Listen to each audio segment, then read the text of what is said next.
Hello दोस्तों, welcome back at formula based traders 2.0। सो बात कर लेते हैं मंडे को मार्केट कैसी रहेगी और साथ में ही ऐसी खबरें जो शायद बाजार का रुख बदल सकती हैं, डिटेल में डिस्कस करेंगे।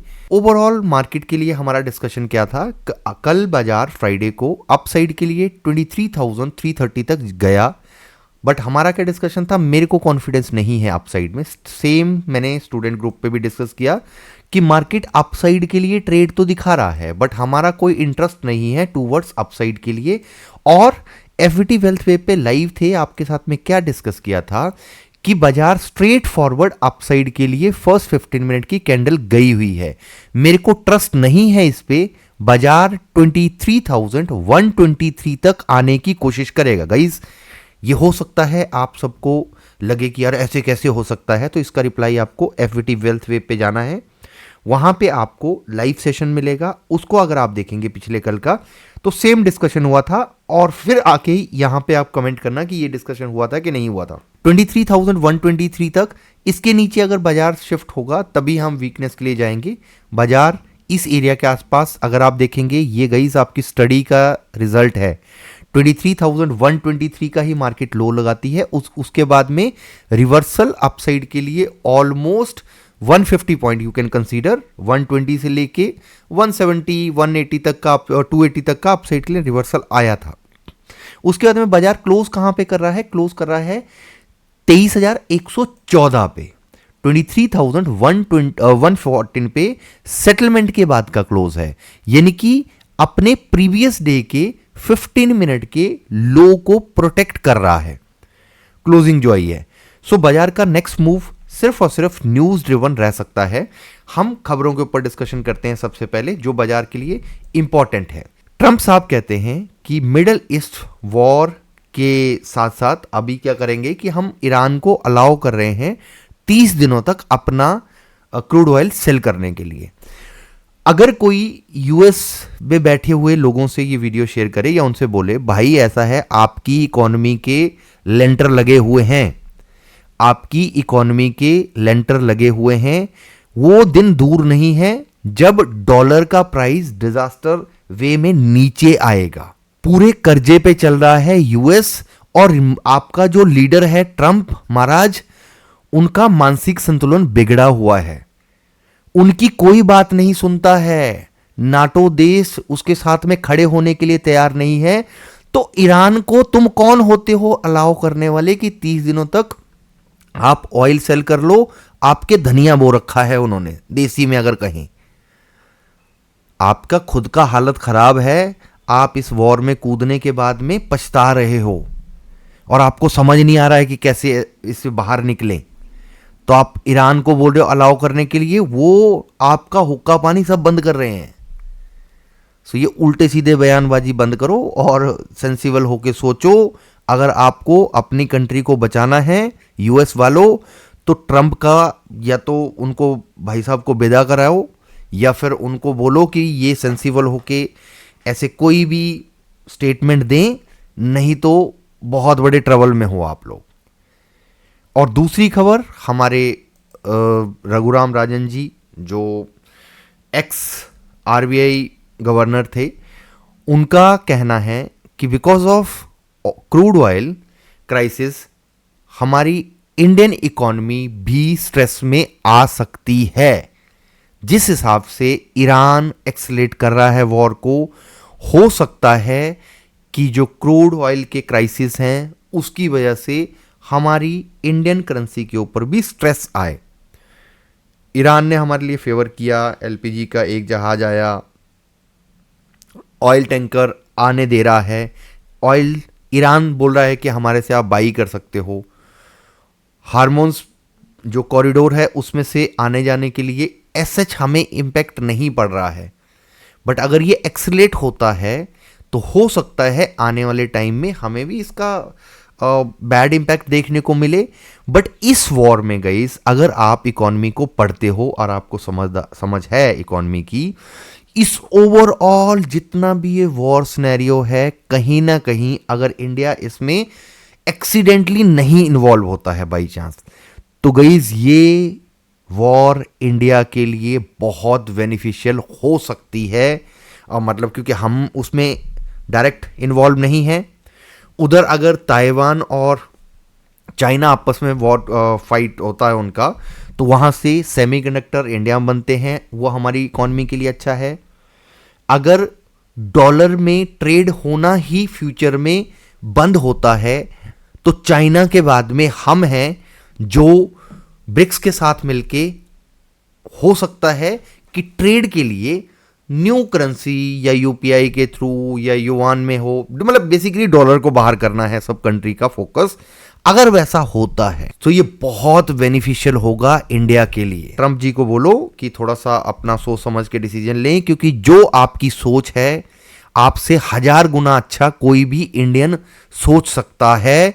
तो आप किसी की बुद्धि विवेक का यूज करो अपनी कंट्री को बचाने के लिए। अब हम चार्ट पे डिस्कशन करते हैं, एफआईएस की सेलिंग करते हैं। फिलहाल टेम्परेरी मूव टूवर्ड्स अपसाइड के लिए आए ना आए गॉड नोज। मेरे को लगता है कि फ्यूचरिस्टिक जिस हिसाब से माहौल बन रहा है, अगर ये वॉर का सिनेरियो बढ़ता है तो मार्केट और स्ट्रेस में आ सकती है। एफआईएस कंटिन्यू सेल कर रहे हैं फैब मंथ में ही, फैब 26 फरवरी से लेके अभी तक अगर आप देखेंगे 1 लाख करोड़ के आसपास सेल कर चुकी है एफआईएस। ये एक महीने का है, 26 फरवरी से लेके अभी तक सिंगल डे बाइंग नहीं हुई है। इसका मतलब है बाजार एक्स्ट्राऑर्डिनरी स्ट्रेस में जा रहा है। अगर आप लोग अभी ये सोच रहे हो कि मार्केट में कोई बुलिश मोमेंटम बन जाएगा, तो मेरे को आप इसका रीजन देंगे कमेंट बॉक्स में कि this is the reason, you are wrong, यहां पे मार्केट अपसाइड के लिए जा सकती है। आप हो सकता है मेरे को ये रीजन दे दें कि जितने डीआईएस हैं वो बाई कर रहे हैं, जो डोमेस्टिक इन्वेस्टर हैं वो बाई कर रहे हैं। सो भाई लोग, मैं आपसे पूछना चाह रहा हूं कि आपने एक शोरूम खोला बहुत बड़ा, और उस शोरूम में सिर्फ आपके मोहल्ले के लोग आ रहे हैं और वो दूसरी जगह से वहां पे नहीं आ रहे हैं शॉपिंग करने के लिए या घूमने के लिए, खाने पीने के लिए। क्या वो शोरूम तरक्की करेगा? आपके अगर मोहल्ले के, आपके आसपास के, आपकी सोसाइटी के लोग उस मॉल में आएंगे, क्या वहां पे वो राइज कर सकता है जिस स्पीड से करना चाहिए? नहीं करेगा। तो राइज करने के लिए हमें इनफ्लो चाहिए, आउटफ्लो नहीं चाहिए मार्केट में पैसे का। जब यहां पे पैसा बाहर से आएगा तब यहां पे ग्रोथ बढ़ेगी, तब मार्केट यहां से ग्रो करेगी। जिस हिसाब से बाजार स्ट्रेस ले रहा है और एफआईएस सेल कर रहे हैं, हो सकता है फ्यूचर में और ज्यादा बेरिश अटेम्प्ट मार्केट करे और इसके चांसेस बन रहे हैं। अब हम चार्ट पे देख लेते हैं क्या मार्केट का माहौल बन रहा है। ओवरऑल कैश में सेलिंग है, फ्यूचर में शॉर्ट है, डेरिवेटिव्स में बिल्कुल स्लाइटली ऑप्शन सेलिंग करके गए हैं क्योंकि वीकेंड है। अगर कोई पॉजिटिव न्यूज आती है तो मार्केट छोटा मोटा रिएक्शन दे सकती है, इसलिए यहां पे इनडिसाइसिव मोड में है। और डेरिवेटिव्स में फ्यूचर में हल्का सा बाइंग हुआ है और स्टॉक ऑप्शन में शॉर्ट करके गए हैं। सो अब हम चार्ट पे देखते हैं, डेरिवेटिव्स का डाटा को भी एक बार चेक कर लेते हैं कि यहां पे क्या माहौल है। क्लाइंट यहां पे बुलिश है, बायस बुलिश है, छोटी सी क्वांटिटी है क्योंकि रिटेलर को पता है कि मार्केट कभी भी पलट सकती है। और प्रो का डाटा देखेंगे, ऑप्शन बाइंग करके गए हैं, बेरिश हैं, बट डाटा बहुत ही साइडवेज है जो आपने देखा भी। अब यहां पे अगर एफआईएस को देखेंगे, एफआईएस बायस्ड बेरिश है, मार्केट में फॉल की एक्सपेक्टेशन है। डाटा जितना साइडवेज है, क्या मार्केट उतना साइडवेज रह सकती है? तो उसके लिए हम चार्ट पे आते हैं। मार्केट के लिए एक ट्रेंड है जो छोटा सा बना हुआ है 2 दिनों का। यहां से मार्केट इस ट्रेंड को होल्ड करने की कोशिश कर रही है। जैसे ही बाजार 23,123 के नीचे शिफ्ट होता है तो डाउन साइड का और मोमेंटम बनने के चांसेस हैं। हो सकता है कि बाजार 23,023 की तरफ आए, 23,023 की तरफ आए। और अगर 23,023 को बाजार इस बार ब्रेक करता है, मल्टीपल टाइम टेस्ट हो जाएगा, थर्ड टाइम होगा कि बाजार इसी पर्टिकुलर लेवल को टेस्ट करेगा। क्योंकि यहां पे हिट हुआ, पहले यहां बाजार ने किया 16 मार्च को, उसके बाद में 19 मार्च को। अगर यहां पे थर्ड टाइम पे अटेम्प्ट करता है मार्केट, इसको 23,000 के आसपास होल्ड करना चाहिए। अगर 23,000 के लेवल को इस बार ब्रेक किया, 23,000 के लेवल को अब ब्रेक किया, सो मार्केट स्ट्रेस में आ जाएगी। क्यों? क्योंकि यहां पे मार्केट ने फॉल किया, लिक्विडिटी लेके रिवर्सल हुआ, विच इज ओके, एक्सपेक्टेड था, हो सकता था। और उसके बाद में अगर थर्ड अटेम्प्ट में मार्केट 23,023 को ब्रेक करती है, मार्केट कैन फॉल डिजास्टर वे में। कहां तक?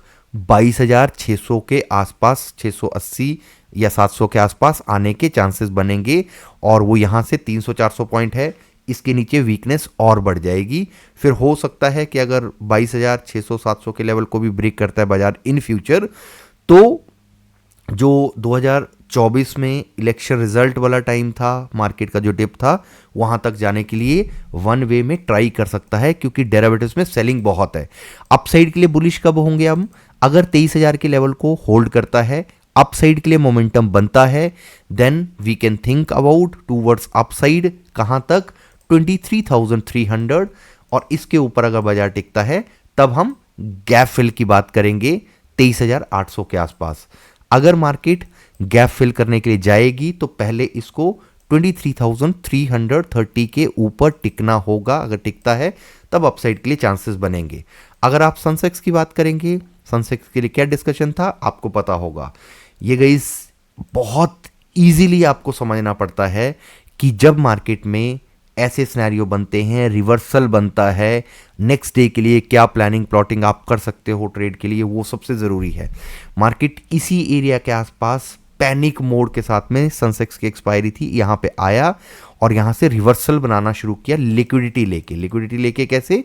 इस एरिया के आसपास आया। इस एरिया के आसपास आने के बाद में मार्केट ने यहां से लिक्विडिटी ग्रैब करी 16 मार्च वाली, और उसके बाद में रिवर्सल दिया। रिवर्सल कितना? 74,074 जो यूनिक नंबर है, यहां से मार्केट ने रिवर्सल लिया। कहां तक गया अपसाइड में? हम कंसीडर करेंगे इस कैंडल तक, 75,075। प्लस माइनस है, चार्ट जाता रहता है गाइस। ये सब के आंसर आपको कहां मिलेंगे? मास्टर गाइड सीरीज में सब चीजें बहुत डिटेल में सिखा रखी हैं। और साथ में ही आप एक चीज़ का और ध्यान रखेंगे कि जैसे ही ये आप मास्टर गाइड सीरीज को ख़त्म करते हैं, उसके बाद में अभी मैंने एक और प्लान कर रखा है इन फ्यूचर कि मैं एक और प्लेलिस्ट बनाने वाला हूँ आपके लिए, लर्निंग के पॉइंट ऑफ व्यू से ही।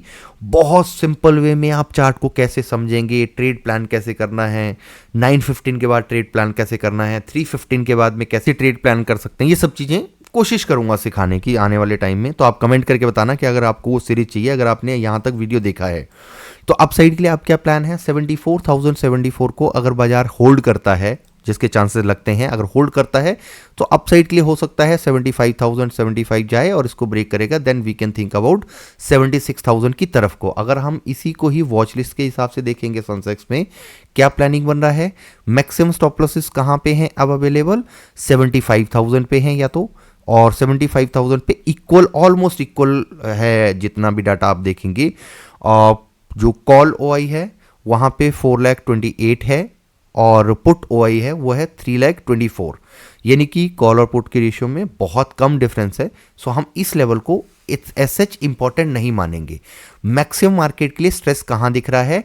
या तो 76,000 पे, अगर फॉल होता है 74,000 को ब्रेक करता है तो फिर 73,000 की तरफ।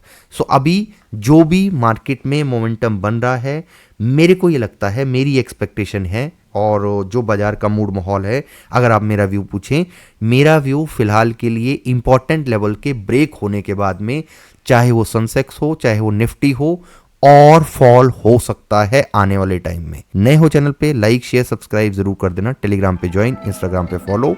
Bye bye, take care.